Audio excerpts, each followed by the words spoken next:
Alright, let's go with this. What's going on YouTube, Mario Cola here, and today I am going over my death battle ballot vote thingy, whatever. I'm going over my most requested matchup, Jay and Mikey, but before I get to talking about it, essentially all I want from you is to, please like this video and possibly subscribe and comment. All the engagement helps, and, yeah, I guess without further ado, let us begin.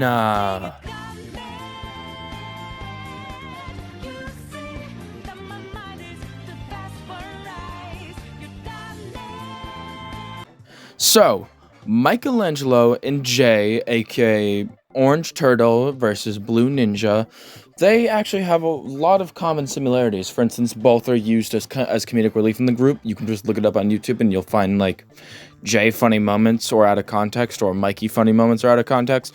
They're Why can't I help with the flames? You think lightning is better than water and ice for stopping flames? Good point. Let's go. La la la la la do do do do do do da da da da da da ta-da. Another thing as well is that both are kind of the underdogs of their group, where their teammates are like, oh no, he'll never be ballin', then they end up be like ballin', you know, something like that. But to be fair, then again, these two are widely known as some of the most popular characters. Maybe not Jay so much, but Michelangelo is widely considered a lot of people's favorite Ninja Turtle, because of his reckless attitude and all that. And that can actually go the same for Jay, because like Jay's the comedic relief. He's a little more goofy than the rest of the ninja. So I guess it's that as well. So that is basically their similarities. The next category I want to move on to is something we actually brought up inside the topic, and that would have to be weapons. So let's go over their weapons they've used through their past iterations, comic books, everything. So let's go.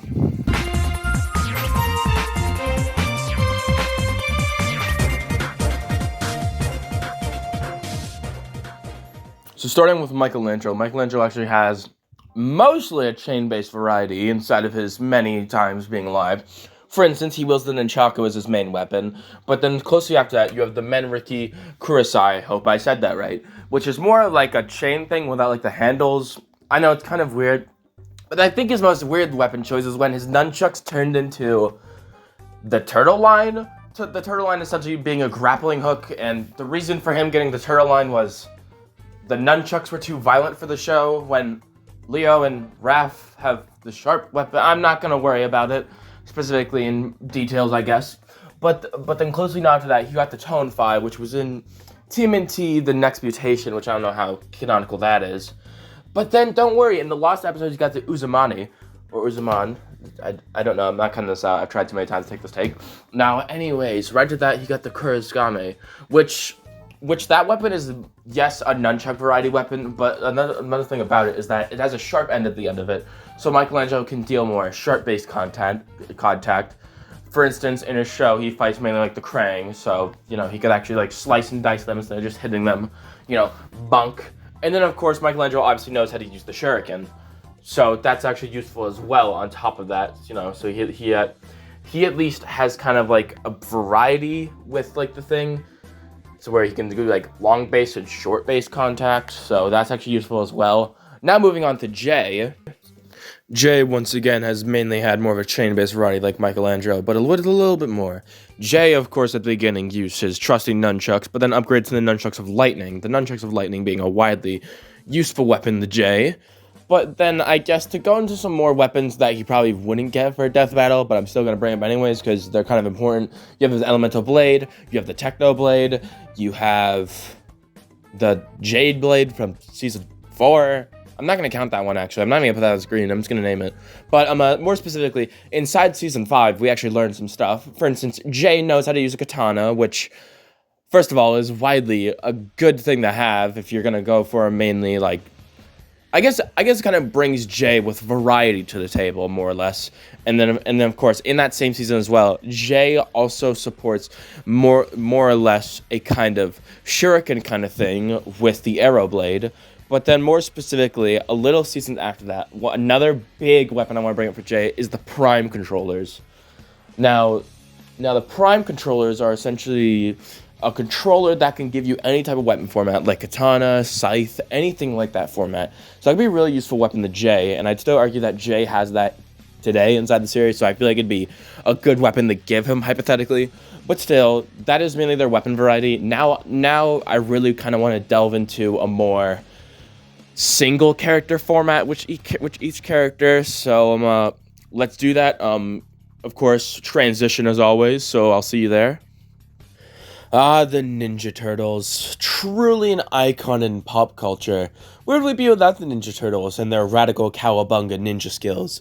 Now, specifically the Ninja Turtle I of course want to talk about is Michelangelo and his stuff, but let's go over his background as well. Michelangelo is one of the 4 turtles that was mutated by the ooze, along with Master Splinter. Master Splinter then taught the 4 turtles how to do, combat and such, creating the Ninja Turtles. Michelangelo's part of the Ninja Turtles. His 3 other brothers include Leonardo, Raphael, and Donatello.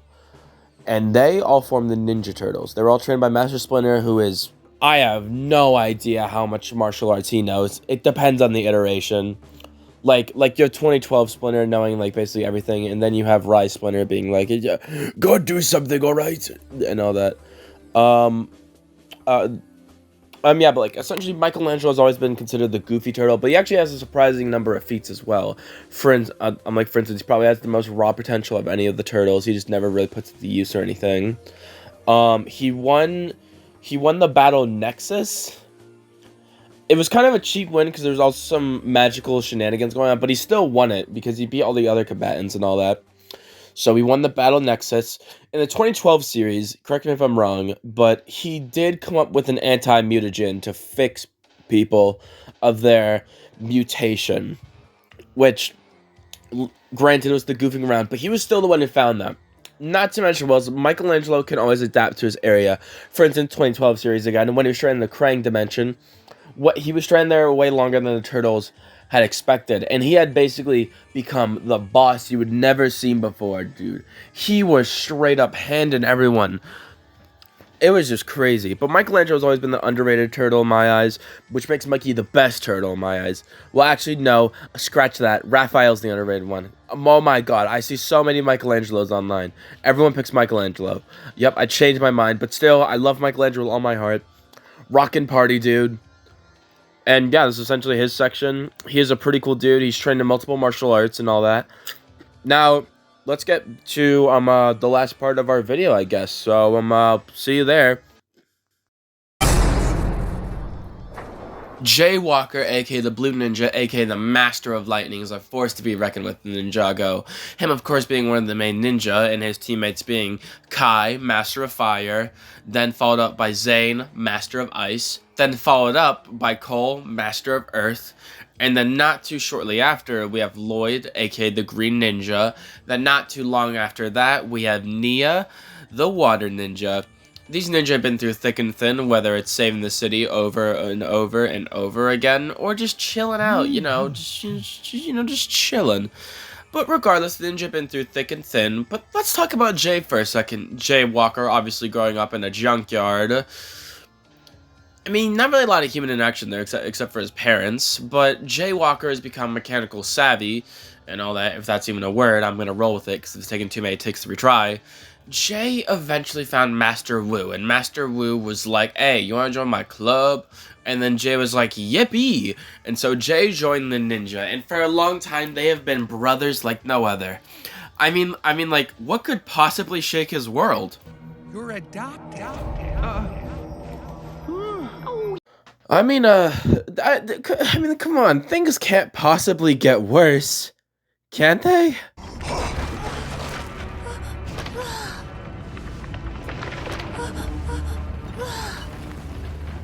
Nia! The poison hit you too! She'll be fine, right?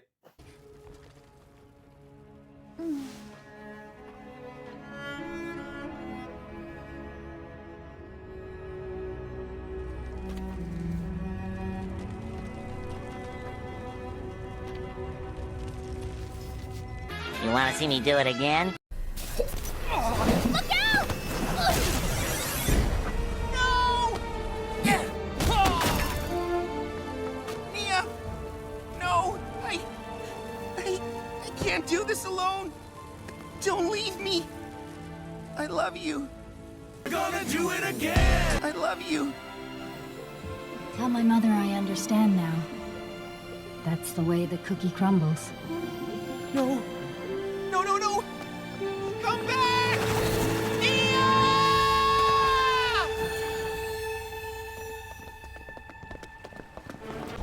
That's rough, buddy. Yeah, so he hasn't exactly had the easiest life now that I think about it. But hey, here's the thing. Ninja never quit, and so Jay has gotten back up after all those times and has helped save Ninjago. But there's one thing about Jay that I like even more specifically. With his villains, he actually reasons with them and tries to relate with them, I guess, on some kind of level. Let me show you a clip of Jay trying to relate to, a little god at this point. I was abandoned by my parents too. I'm just like you. I never understood why, and I never had the chance to even ask. But I always hoped there was a good reason. What if there's a reason? What reason? I don't know, but I mean, like, Jay is also resourceful as well. He assembled an entire B team to help him save the original ninja. On top of that, he was able to avoid major defenses set up by Nauticon and facing an entire pirate army, and he was able to avoid all of them. And He's the master of wind? That's Morrow! But hey, regardless, there's one thing that two things that ninja know. One, Spinjitsu's easy as hell. I mean, like, come on, you gotta know Spinjitsu. But two, ninja never quit! Hey, just real quick, I want to say thank you for watching the video. I'll try to upload more. Just been very stressful with school and all that. Yeah, but I hope you enjoyed the video. I hope my mashup gets in. Yada, yada, yada. If you're a knuckle crack, I'm sorry. Let's get this intro out with already, because I am tired!